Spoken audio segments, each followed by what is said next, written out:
This is Ranu Sev, the Assistant Professor in Biani Group of Colleges.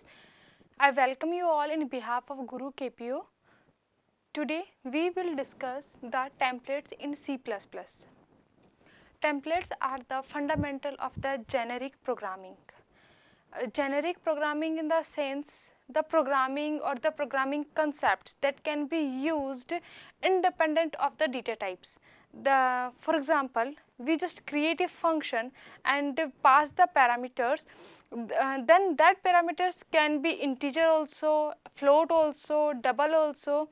अभी तक हम लोगों ने जितनी भी फंक्शनिंग पढ़ी है, हम फंक्शन ओवरलोडिंग पढ़ते हैं जिसमें हम हर एक अलग अलग डेटा टाइप्स के लिए अलग अलग फंक्शन की डेफिनेशंस लिखते हैं. जैसे यदि हमने integer data type data pass किया है किसी भी फंक्शन में, तो हम इंटीजर डेटा टाइप वाली फंक्शन को अलग रखते हैं, फिर हम फ्लोट वाले को अलग रखते हैं, कैरेक्टर वाले को अलग रखते हैं. इसके लिए हमने सबका कंबाइन करके एक नई टेक्निक है फंक्शन टेम्पलेट्स. उसके थ्रू हम लोग ओनली एक ही फंक्शन रखते हैं जो कि टेम्पलेट्स को एक्सेप्ट करता है. हम उसमें डेटा टाइप को पास करते हैं और उस कॉरस्पॉन्डिंग डेटा टाइप के अकॉर्डिंग हम अपने ऑपरेशंस को परफॉर्म करते हैं.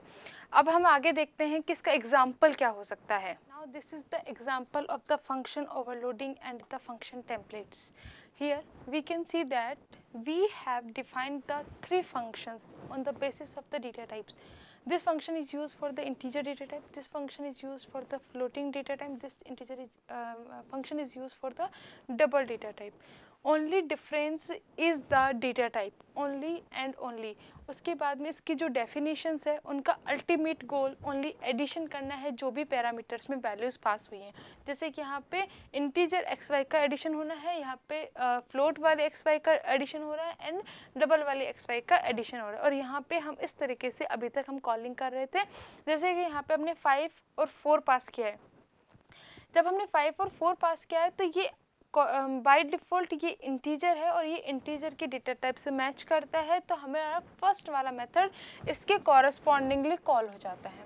अब इसी एंड पे यदि हम फंक्शन टेम्पलेट्स की बात करते हैं तो हम ओनली एक फंक्शन टेम्पलेट बनाते हैं जिसके अंदर जो भी हमारा डेटा टाइप है वो यहाँ पे पास हो जाएगा और उसके कॉरस्पॉन्डिंग हमारा फंक्शन हमने बनाया है कि जो भी डेटा टाइप हमने यहाँ पे पास किया है उसी टाइप का तो ये डेटा रिटर्न करेगा और उसी डेटा टाइप्स को वो एक्सेप्ट करेगा.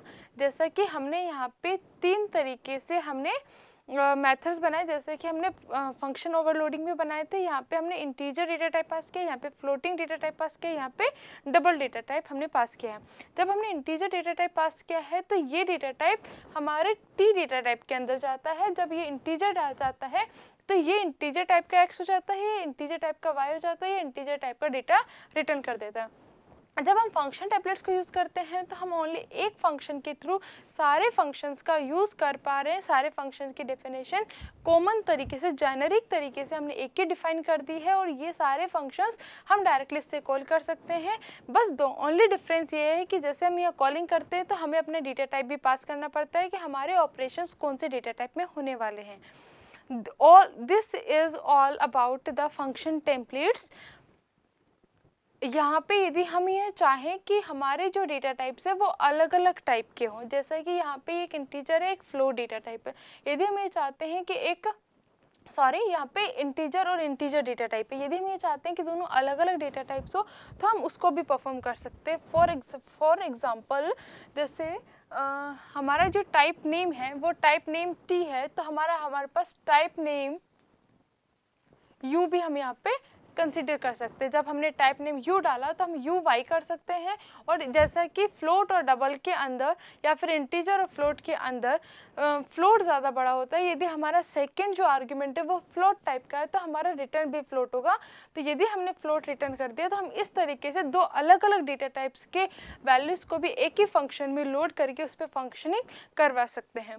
This is the way how we can use the function templates.